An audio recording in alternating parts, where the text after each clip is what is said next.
Assalamualaikum warahmatullahi wabarakatuh. Yang terhormat Pemuji PPG UKIM 2022, perkenalkan saya Ahmad Nasrullah, mahasiswa PPG dalam jabatan PAI Angkatan 3 dengan NIM 225060446. Saya mengajar di SMA Negeri 18 Kabupaten Tangerang. Mohon saran dan masukan dari Bapak untuk menjadi lebih baik. Wassalamualaikum warahmatullahi wabarakatuh. Assalamualaikum warahmatullahi wabarakatuh. Waalaikumsalam warahmatullahi wabarakatuh. Baik, sebelum kita mulai belajar, silakan berdoa terlebih dahulu. Marilah teman-teman, sebelum kita memulai kegiatan, alangkah baiknya kita berdoa. Berdoa dimulai.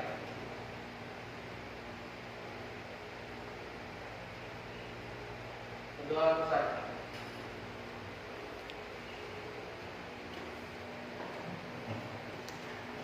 Baik,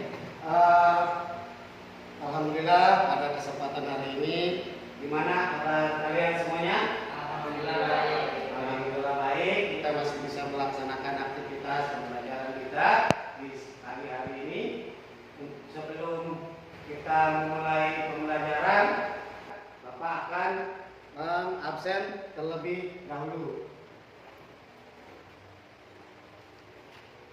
Baik, siapa yang tidak hadir hari ini? Ya? Mana semua? Siapa? Tidak ada? Ada semua. Menuju materi pembelajaran, Bapak akan menyampaikan tujuan pembelajaran yang akan kita laksanakan pada pagi hari ini. Kompetensi dasar pembelajaran kita pada pagi hari ini yaitu menelaah perkembangan Islam pada masa kejayaan. Kemudian kompetensi dasar yang kedua, menyajikan kaitan perkembangan peradaban Islam pada masa kejayaan. Indikator dari kompetensi dasar kita pagi ini yaitu menyajikan paparan tentang contoh-contoh kemajuan perkembangan Islam pada masa kejayaan. Kedua, menyimak tayangan atau penjelasan tentang perkembangan peradaban Islam pada masa kejayaan. Ketiga, menyajikan paparan tentang hikmah dan manfaat perkembangan Islam pada masa kejayaan. Kemudian untuk tujuan pembelajaran kita yaitu pertama, setelah mengikuti proses pembelajaran, peserta didik diharapkan dapat menjelaskan nama-nama para tokoh Islam pada masa kejayaan, menjelaskan tokoh-tokoh Islam pada masa kejayaan, menganalisis pemikiran tokoh-tokoh pada masa kejayaan. Baik, itu untuk langsung kita ke materi. Menelaah perkembangan Islam pada masa kejayaan. Jadi, dulu sebelum pertemuan ini Bapak sudah menjelaskan tentang perkembangan Islam pada masa modern dan tokoh-tokohnya. Kemudian faktor-faktor yang mempengaruhi perkembangan Islam pada masa modern. Itu. Nah, sekarang kita akan mempelajari perkembangan Islam pada masa kejayaan. Jadi, Islam sebelum berkembang di abad modern dulu pernah memasuki masa kejayaan. Pada masa pemerintahan siapa Islam puncak kejayaan? Satu, pada masa Bani Umayyah. Masa kejayaan Islam terjadi pada sekitar tahun 650 sampai 250 Masehi. Periode ini disebut periode klasik. Pada kurun waktu itu terdapat dua kerajaan besar, yaitu kerajaan Umayyah atau sering disebut Daulat Umayyah, dan kerajaan Abbasiyah yang sering disebut Daulat Abbasiyah. Ini dua kerajaan atau daulah pada masa kejayaan Islam. Nah, pada masa Bani Umayyah, perkembangan Islam ditandai dengan meluasnya wilayah kekuasaan Islam, dan berdirinya bangunan-bangunan sebagai pusat dakwah Islam. Jadi, pada masa Bani Umayyah ini, perkembangannya ditandai dengan meluasnya wilayah kekuasaan dan berbagai bangunan pusat dakwah. Kemajuan Islam pada masa ini meliputi bidang politik, keagamaan, ekonomi, bangunan atau arsitektur, sosial, dan bidang militer. Ini pada masa Daulah Umayyah. Nah, karena perkembangan Islam zaman kejayaan terjadi tahun 750 sampai 1200 Masehi, lebih 500 tahun umat Islam pernah berada pada zaman kejayaan. Jadi, ya, dulu umat Islam pernah mencapai zaman kejayaan. Kenapa dikatakan zaman kejayaan? Karena dalam rentan waktu itu selama hampir 500 tahun umat Islam menguasai dunia dalam berbagai bidang ilmu pengetahuan seperti bidang politik, ekonomi, sosial, dan berbagai jenis ilmu pengetahuan modern. Penentuan peradaban dan gerakan berpikir umat Islam. Mana dua faktor atau dua hal yang mempengaruhi secara langsung kemajuan peradaban Islam. Ya. Satu, pada masa Daulah Abbasiyah, kebijakan khalifah. Nah ini, kebijakan khalifah Daulah Abbasiyah berbeda dengan kebijakan khalifah Daulah Umayyah. Mana perbedaannya? Kalau pada khalifah Daulah Umayyah lebih menekankan kepada perluasan wilayah. Ya. Kalau pada Daulah Abbasiyah lebih memprioritaskan pada penekanan pembinaan peradaban dan kebudayaan Islam. Jadi ada dua perbedaan dari dua kerajaan yang memiliki masa kejayaan. Kalau Daulah Umayyah lebih menekankan kepada perluasan wilayah dan militer, sedangkan pada Khalifah Daulah Abbasiyah lebih memprioritaskan pada pembinaan peradaban dan kebudayaan. Nah, ini para sejarawan membagi masa pemerintahan Bani Abbasiyah menjadi 5 periode. Jadi ini, periode pertama berlangsung selama 97 tahun. Ini masuk periode Persia. Karena sebelumnya 3 kerajaan besar pada masa perkembangan abad modern itu ada di Persia, Turki Utsmani, dan kerajaan Safavid. Kemudian periode kedua berlangsung selama 90 tahun. Ya, itu disebut pada masa pengaruh Turki Utsmani pertama. Yang periode ketiga berlangsung selama 110 tahun. Ya, itu pada masa pengaruh Persia kedua. Periode keempat itu berlangsung selama 139 tahun, yaitu masa pengaruh Turki kedua. Nah, beda ya. Yang kelima, periode kelima berlangsung selama 64 tahun, yaitu dari tahun 1104 sampai 1258 Masehi. Nah, ini pembagian pemerintahan pada masa Bani Abbasiyah. Nah, khalifah pertama pada Daulah Abbasiyah, puncak pencapaian kemajuan peradabannya terjadi pada masa pemerintahan Harun al-Rasyid. Ya, tadi di awal disampaikan bahwa khalifah atau Daulah Abbasiyah itu titik beratnya kemajuannya di bidang kebudayaan. Makanya pada masa peradaban Islam, pemerintahan Abbasiyah yang maju yaitu pada masa kerajaan pemerintahan Harun al-Rasyid. Khalifah Harun al-Rasyid itu banyak mendirikan sekolah. Ya, yang salah satu karya besarnya adalah membangun Baitul Hikmah. Apa itu Baitul Hikmah? Ya, ini semacam sekolah yang menjadi pusat penerjemahan dari berbagai buku, bahkan ya berfungsi sebagai universitas. Jadi pada masa pemerintahan Harun al-Rasyid yaitu membangun sekolah ya yang bernama Baitul Hikmah dan juga dijadikan sebagai pusat ya pendidikan, penerjemahan dan juga sebagai sebuah universitas untuk belajar. Nah, terjadinya perkembangan lembaga pendidikan pada masa Harun al-Rasyid itu mencerminkan perkembangan ilmu pengetahuan. Ya, pencapaian kemajuan dalam bidang ilmu pengetahuan tidak terlepas dari sikap terbuka pemerintahan Islam. Adanya gerakan penerjemahan di bidang astronomi, kedokteran, filsafat, kimia, farmasi, biologi, fisika dan sejarah. Ini bisa maju dan berkembang setelah dibukanya atau didirikannya tadi namanya Baitul Hikmah, ya, atau sebuah ya, lembaga pendidikan dan juga sebuah universitas yang menerjemahkan berbagai disiplin ilmu Ya, seperti yang sudah Bapak sebutkan tadi, berbagai disiplin ilmu itu. Nah, kemudian akibat dari berbagai penterjemahan itu, maka respon umat Islam. Nah ini, akhirnya apa? Semua kebijakan pada khalifah, ya, maksudnya Harun al-Rasyid pada Daulah Abbasiyah ini, itu membangun sebuah peradaban gerakan maju. Respon umat Islam sangat tinggi, sehingga pada masa Daulah Abbasiyah mampu melahirkan banyak tokoh Islam. Nah, banyak melahirkan tokoh Islam di berbagai bidang ilmu dan mampu menempatkan posisi umat Islam sebagai umat manusia terbaik di dunia. Mana di antara tokoh-tokoh Islam yang sangat berpengaruh pada dan mampu mengangkat citra Islam di mata dunia?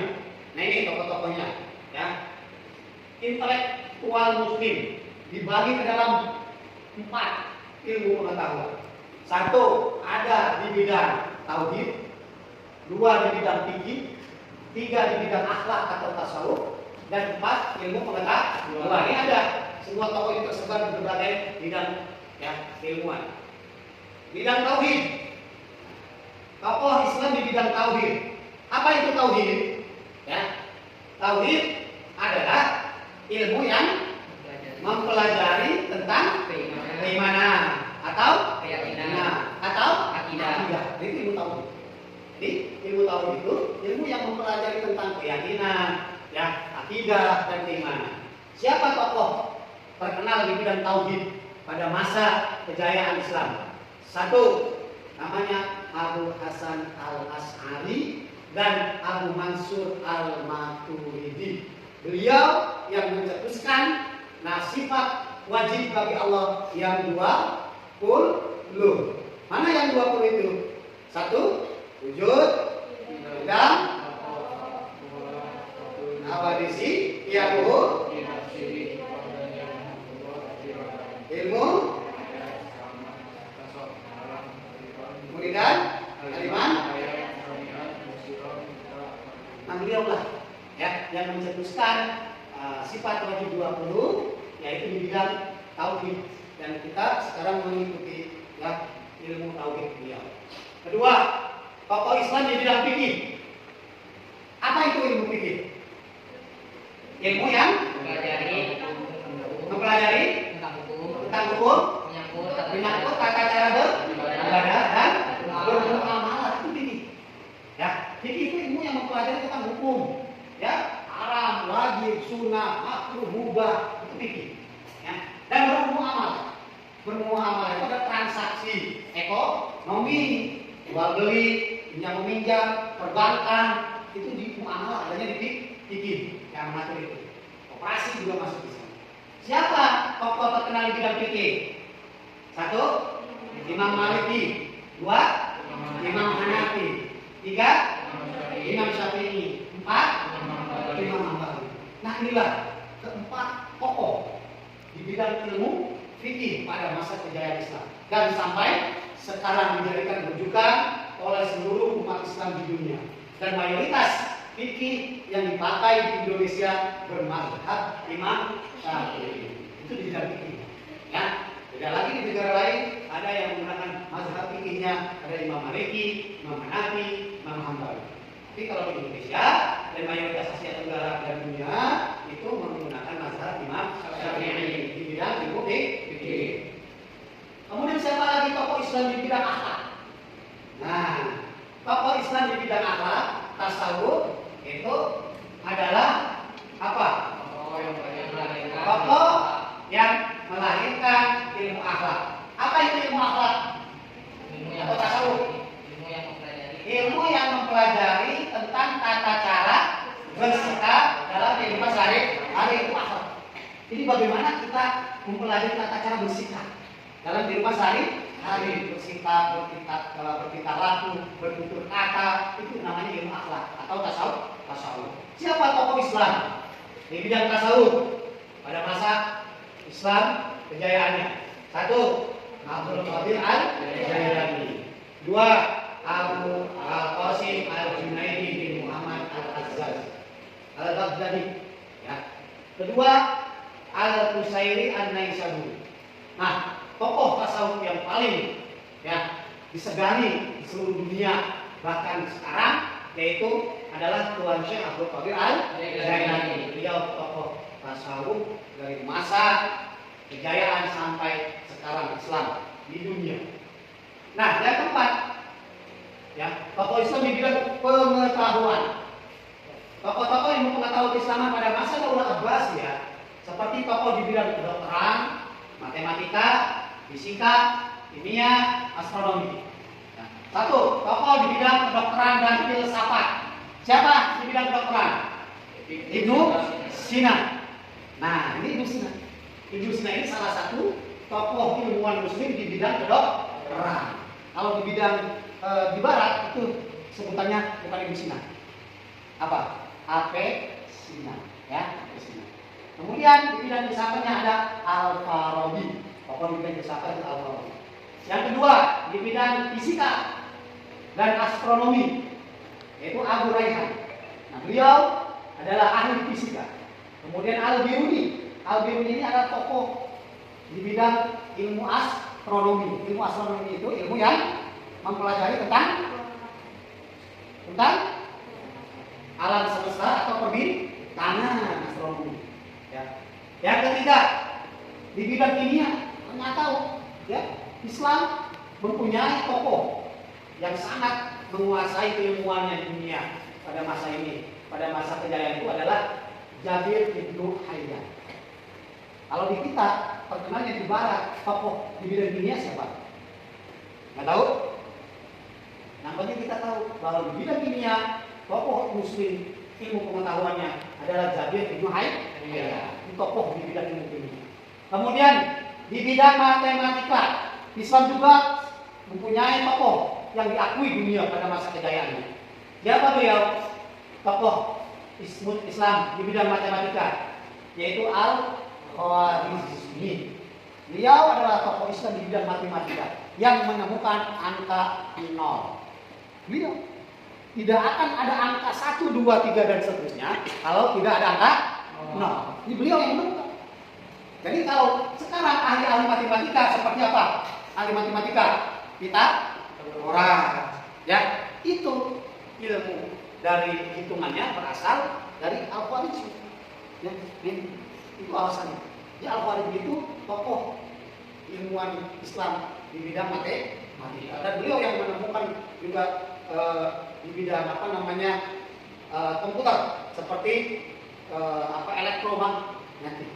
Ini. Nah, yang kelima, tokoh Islam di bidang ilmu pengetahuan khususnya adalah geografi dan sejarah. Siapa geografi dan sejarah? 1. Al-Maudi. 2. Di bidang sosiologi yaitu disebut Ibnu Khaldun. Kalau di Barat siapa tokoh ilmu sosiologi? Saya tahu tokoh sosiologi banyak, ya. Ada siapa? Kalau di Indonesia salah satunya di bidang sosiologi kan yang terkenal, bolehlah Muhammad Hatta juga di bidang ekonomi, tapi beliau sosiologi juga tinggi. Nah, kalau di Muslim pada saat kejayaannya yaitu Ibnu Khaldun. Nah, kalau di Barat ada tokohnya banyak banget.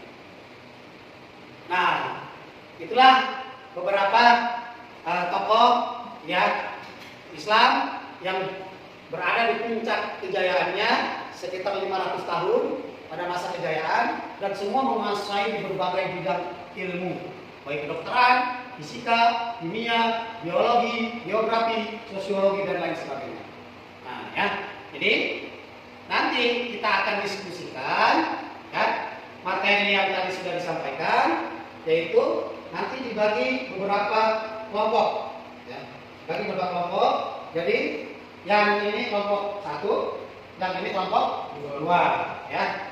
Baik, nanti akan Bapak bagikan tugas masing-masing kelompok. Kelompok 1 ya, tugasnya adalah mencari tokoh-tokoh ya di bidang tasawuf atau akhlak beserta profil. Ya, profil itu adalah kelahirannya, kemudian karyanya, dan juga pemikirannya. Nanti silakan. Ya, baik. Yang kelompok 2 yaitu mencari tokoh-tokoh di bidang fikih. Nah, yang sudah tadi ada disampaikan. Ya, berikut dengan kelahiran dan wafatnya. ya, serta hasil karya dan pemikirannya. Baik, Bapak bagikan. Nanti silakan posisi untuk mengatur kelompok. Dipersilakan. Bapak bagikan tugas kelompok 1, tugas kelompok 2.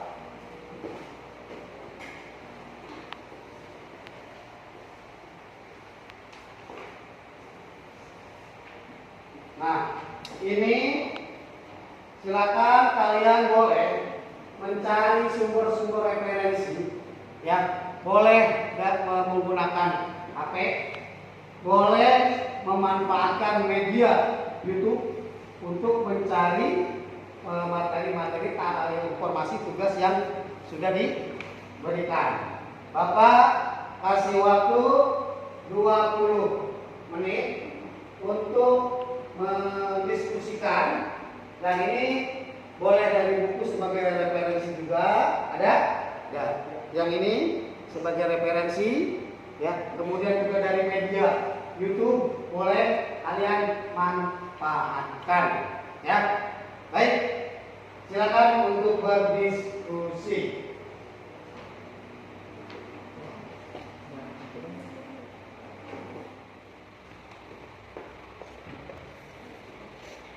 Nanti dari hasil diskusi kalian dengan sumber-sumber yang dikumpulkan nanti bisa dipresentasikan, dan nanti bisa saling bertanya antara kelompok satu dengan kelompok yang lainnya. Silakan pertanyaannya dibuka, dijawab, dan boleh ya, kalau kalian bawa HP silakan dibuka materi tambahan sumber referensinya. Manfaatkan YouTube juga silakan, ya.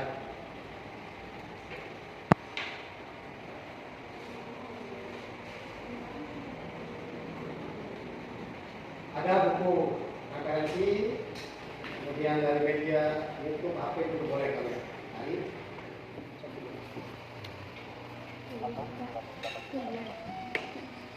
Dan petugas pada kasus 243 atau 8 kali 60 pelakukan kedua dan orang nomor yang banyak mengalami berbagai fenomena masyarakat.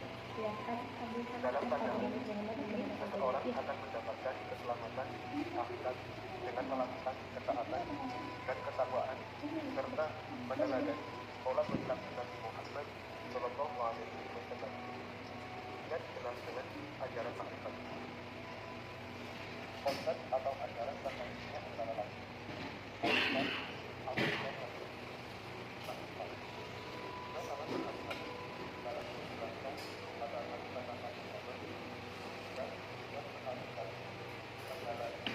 ya, boleh dipadukan antara dari referensi buku, media itu, yang lainnya silakan bisa kalian cari dari sumber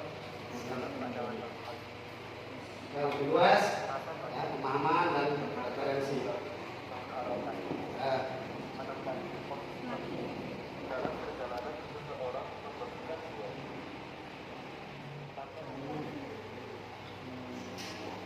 Bagi-bagi tugas teman-temannya. Ada apa? Ya, Pertanyaan, Pak. siap. Yang kan ini carilah tokoh-tokoh di bidang fikih. Itu semuanya apa emang salah satu aja, Pak? Semuanya yang 4. Oke, Pak. Kan karena tokoh di bidang fikih kan ada 4. Iya. Ya, Imam Syafi'i, Imam Maliki, Imam Hambali, dan Imam Abu Hanifah, ya. Keempat tokoh itu dicari. Ini dari Imam Syafi'i. Ini 4 orang. Boleh diskusi soal satu. Ya. Berarti bapaknya Ya. cari di kelahirannya, wafatnya, Silakan karya satu dari atau anda aja boleh. Ya, dari satu tokoh. Kan ada berapa tokoh? Jadi satu aja saya. Tapi dalam ini. Siapa yang bisa? Abu Hasan Al-Asy'ari, kelahirannya, wafatnya, ini hasilnya. Bapak ini. Jadi satu aja lah. Satu tokoh, satu karyanya, pemikiran dari beliau, kemudian wafatnya juga, ya itu silakan cari. Ya, ada videonya, itu kan masa kejayaan Islam, tokoh-tokohnya, baik pada masa Daulah Abbasiyah maupun pada masa Daulah Umayyah.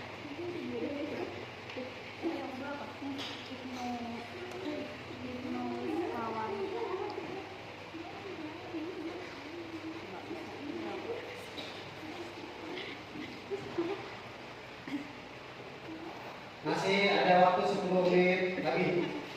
Ya, so, silakan menambahkan.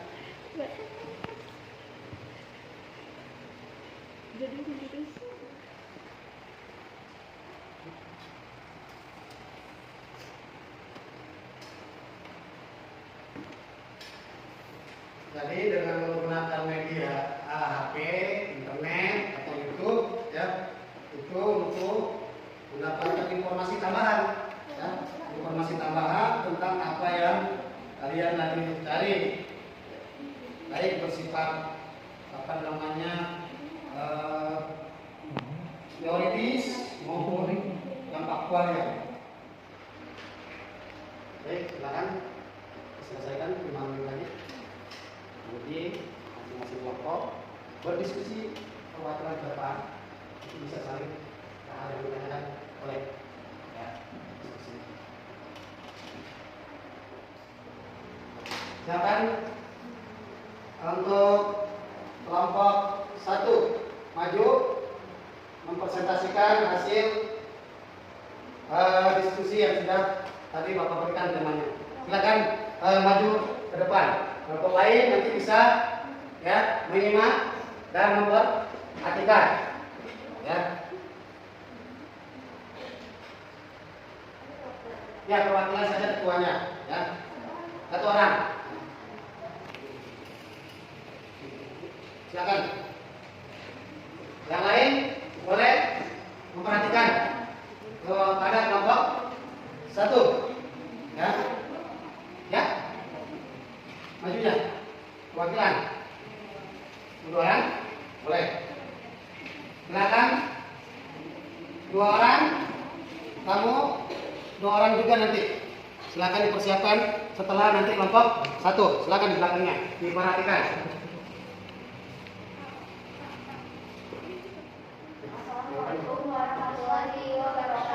Waalaikumsalam warahmatullahi wabarakatuh.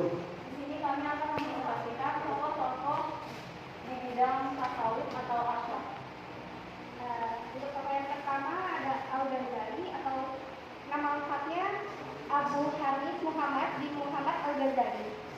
Tempat tanggal lahirnya di Tus Iran tahun 1058 atau setara dengan 450 Masehi. Hijriah. Wafatnya di Tus Khorasan pada tahun 1111. Karyanya Ayuha Al-Waraj berisi nasihat dalam membedakan jenis ilmu yang bermanfaat dan tidak bermanfaat, dikhususkan untuk para pelajar. Yang kedua ada Ibnu Miskawai Al-Wali. Nama lengkapnya adalah Ahmad Ibnu Muhammad Miskawai Kaini, yang lahir di Iran tahun 330 Hijriah sampai 932 Masehi dan wafat pada tahun 421 Hijriah sampai atau 1030 Masehi. Karyanya adalah Kitab Taharat Al-Arab yang lebih dikenal sebagai Tabid Al-Akhlaq, menjelaskan tentang jalan untuk meraih kestabilan akhlak yang tepat dalam perilaku yang teratur dan sistematis. Sebelumnya ada yang ditanyakan, apa sudah paham? Ya, pertanyaan, bertanya boleh pada kelompok 1. Silakan.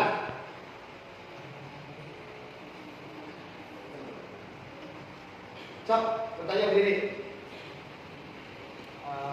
Sebelumnya, Assalamualaikum warahmatullahi wabarakatuh. Waalaikumsalam warahmatullahi wabarakatuh. Perkenalkan, nama saya Dian Muhammad Al-Qurni dari kelompok 2. Ingin bertanya ke kelompok 1.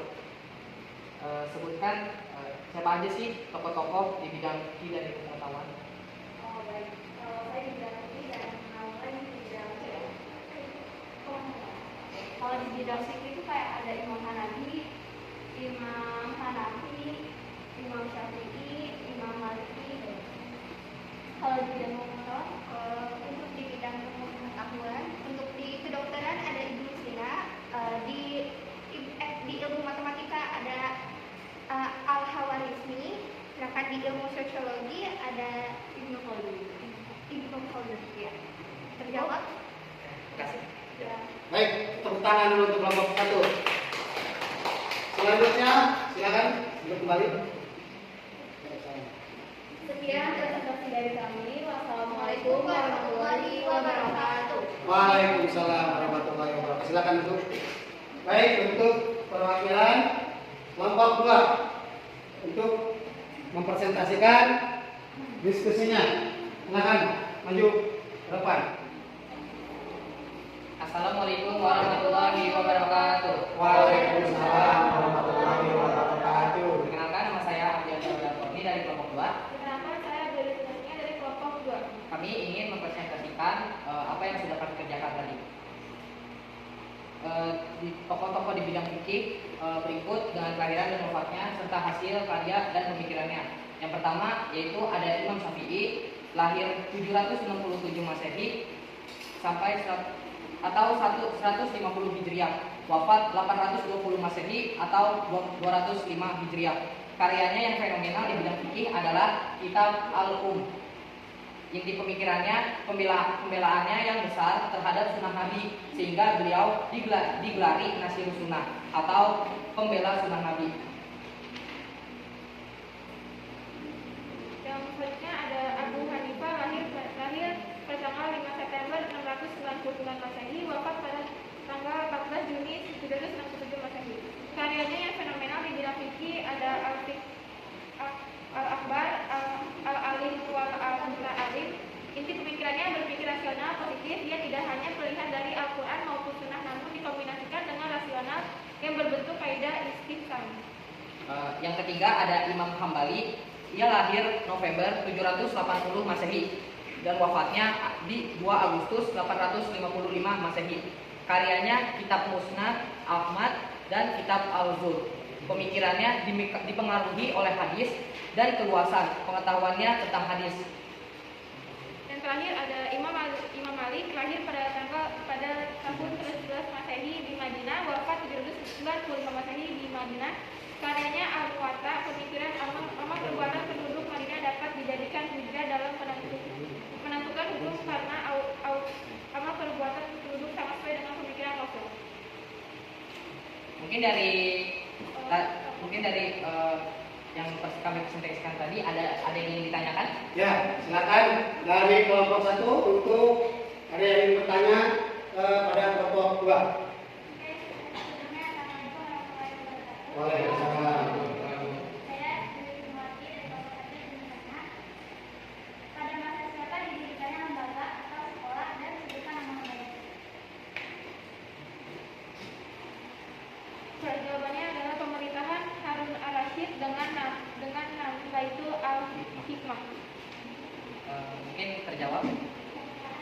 Baik, terima kasih. Tepuk tangan untuk kelompok 2 dulu. Ya. Baiklah, kami tutup. Wabillahi taufiq wal hidayah. Wassalamualaikum warahmatullahi wabarakatuh. Waalaikumsalam warahmatullahi wabarakatuh. Dari berbagai presentasi kelompok tadi, baik kelompok 1 maupun kelompok 2, semuanya sudah mendekati ya jawaban atau hasil yang bagus. Ya. Kenapa?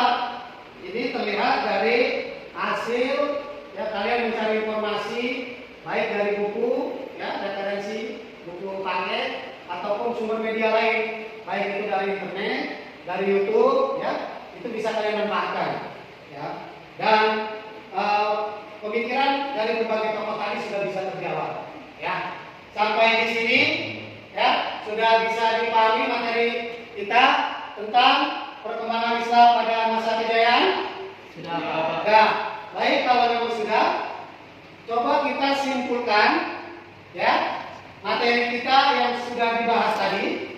Baik, silakan dari kelompok 1 atau kelompok 2 yang ingin ya menyimpulkan. Dari kelompok saya dulu ya, Pak. Oke, kelompok 1, nanti kelompok 2 Hikmah ya, dan menyampaikan kesimpulan dari materi kita. Silakan Bapak Satu. Boleh di situ aja di tempat. Sebelumnya, Assalamualaikum warahmatullahi wabarakatuh. Waalaikumsalam warahmatullahi wabarakatuh. Kesimpulan yang kami dapat, umat Islam pernah mencapai zaman kejayaan atau keemasan pada masa Daulah Abbasiyah selama 508 tahun, sehingga mengalahkan negara-negara Barat. Yang kedua, sebagai wujud dari zaman keemasan Islam pada masa Daulah Abbasiyah adalah lahirnya berbagai tokoh di berbagai keilmuan, yaitu bidang ilmu tauhid, bidang ilmu fikih, bidang ilmu akhlak atau tasawuf, bidang ilmu politik, dan bidang ilmu pengetahuan. Dan yang terakhir, untuk meraih kembali kejayaan yang sekarang telah berpindah ke dunia Barat, umat Islam harus mampu melakukan kembali tradisi penyebab kejayaan Islam yang pernah dilakukan pada masa Daulah Abbasiyah. Itu saja, Pak. Baik, terima kasih ya atas penyampaian. Untuk kelompok satu, ya silakan. Ya, assalamualaikum warahmatullahi wabarakatuh. Waalaikumsalam warahmatullahi wabarakatuh. Nah, tentu saja saya ingin memberitahukan hikmah dari pembelajaran kita hari ini. Hikmah yang pertama yaitu segala sesuatu yang dilakukan dengan sungguh-sungguh dan dengan penuh rasa disiplin akan mampu mengantarkan pada kesuksesan yang besar.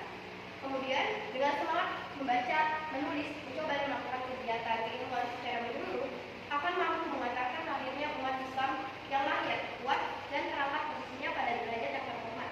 Yang ketiga, hanya dengan terwujudnya umat Islam yang lahir di bidang segala tingkat keilmuan, umat Islam akan menjadi umat yang kuat, sehingga keberadaannya tidak menjadi beban orang lain. Yang keempat, agar umat Islam dapat mengambil kembali posisi kejayaan yang telah lama berpindah ke negara barat, maka umat Islam harus menyadari dan sanggup menumbuhkan kembali tradisi penyebaran kejayaan Islam pada masa lalu melalui semangat mencinta ilmu, semangat membaca, semangat melakukan kegiatan penerjemahan, berdiskusi, melakukan penelitian dan sebagai kegiatan ilmu lainnya. Ya. Itu saja yang harus saya berikan. Dan saya wassalamualaikum warahmatullahi wabarakatuh. Waalaikumsalam warahmatullahi wabarakatuh. Ya, itu tadi kesimpulan materi pembelajaran kita, dan sebagai akhir penutup Bapak akan memberikan ya kalian dalam ya menerima dan nanti menjawab pertanyaan-pertanyaan materi yang sudah disampaikan tadi ya. Nanti kalian jawab ya, nanti Bapak akan nilai.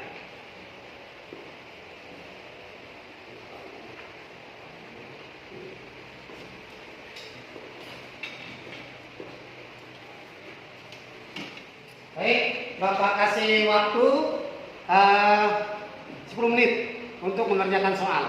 Setelah itu nanti silakan dikumpulkan. Ya, silakan dikerjakan. Jawab yang sudah kamu ketahui dari materi tadi tentang perkembangan Islam pada masa kejayaan. Ya.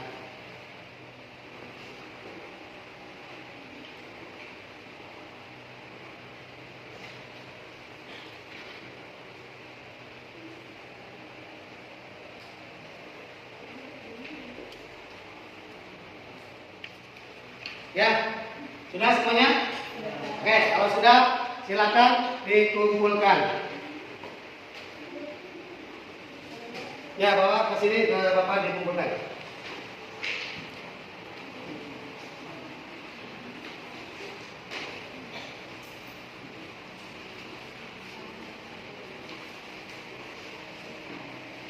Ya, boleh.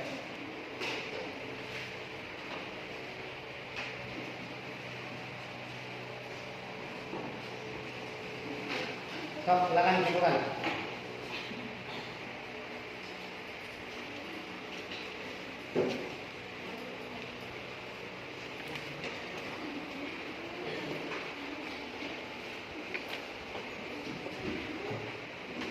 Baik, terima kasih Bapak sudah lihat hasilnya tadi sekilas memang ya sudah sebagian jawabannya sudah mendekati, hampir bagus semuanya, 90% lah, sudah baik.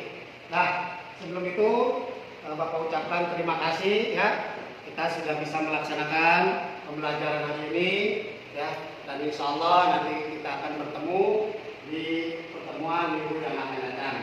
Dan sebelum kita menutupi kegiatan kita kali ini, silakan kita berdoa terlebih dahulu. Berdoa dipersilakan.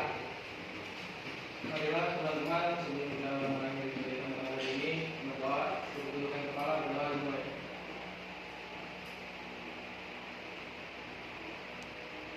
Berdoa bersama.